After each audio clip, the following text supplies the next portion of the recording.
Okay, in this video we're going to talk for a moment about what we call composite figures. Okay, and that word composite sounds like composed.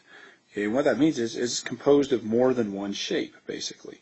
So here's a solid down below, and this is a typical one you might see in a geometry book. It's an ice cream cone. But it's definitely a combination of two distinctly different shapes.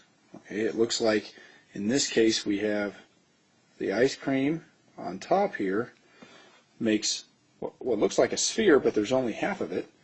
And then we have the actual cone itself, which is just like its name, a cone. Now, if we were asked to do some measurements and calculations with this, let's start with one of the more basic ones. Let's say we were asked to find the volume. Okay. Now, there isn't an exact formula that exists for an ice cream cone. This is one you have to make up by combining a couple of other things you already know about some of these shapes.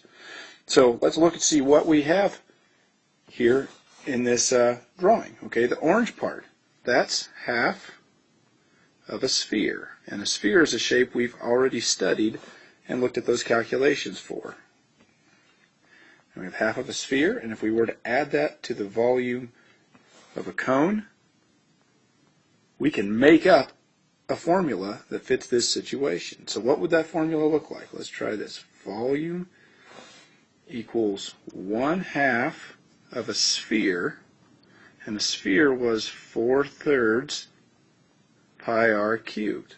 Okay, that was the volume for formula for the volume of a sphere. Now a cone happens to be 1/3 pi r squared times the height. Now what generally bothers a lot of people is all these stinking fractions.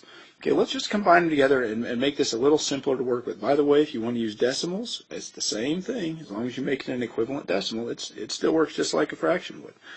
So volume, now if I were to take this part right here, 1/2 times 4/3, I would get 4/6, which is 2/3. Okay, or you could divide those in your calculator and get 0.67. Close enough.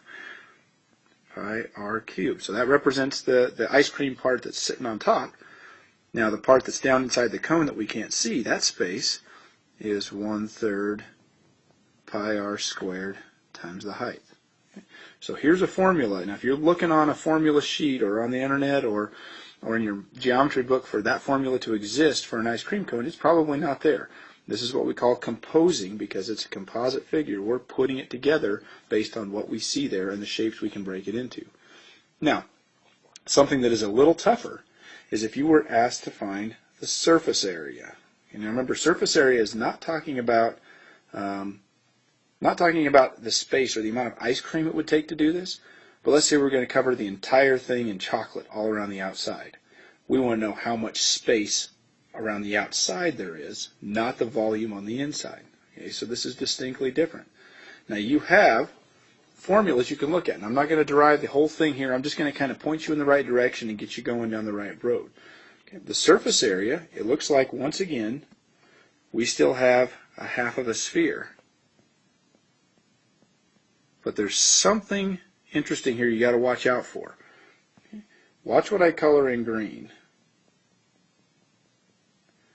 When we talk about this sphere and this cone, what I just colored in green, would you consider that to be on the outside edge?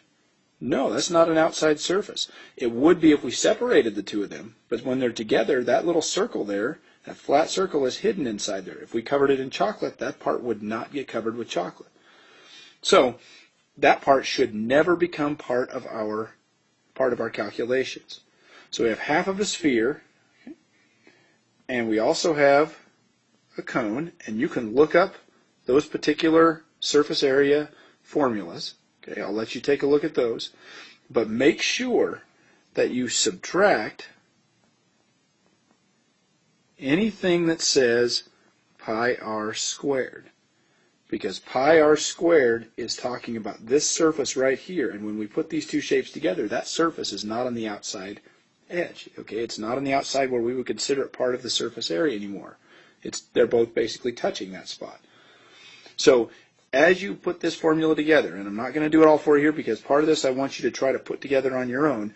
It's not too complicated if you just look up surface area of a sphere and multiply it by 1/2. Okay. Look up surface area of a cone, okay, and leave it the same. But then within the cone formula, you are going to find a piece that says pi r squared. Subtract that. Just eliminate it from your formula because it's not part of the outside edge in this particular scenario. In another scenario without ice cream on top of the cone, it might be, but in this case, it isn't.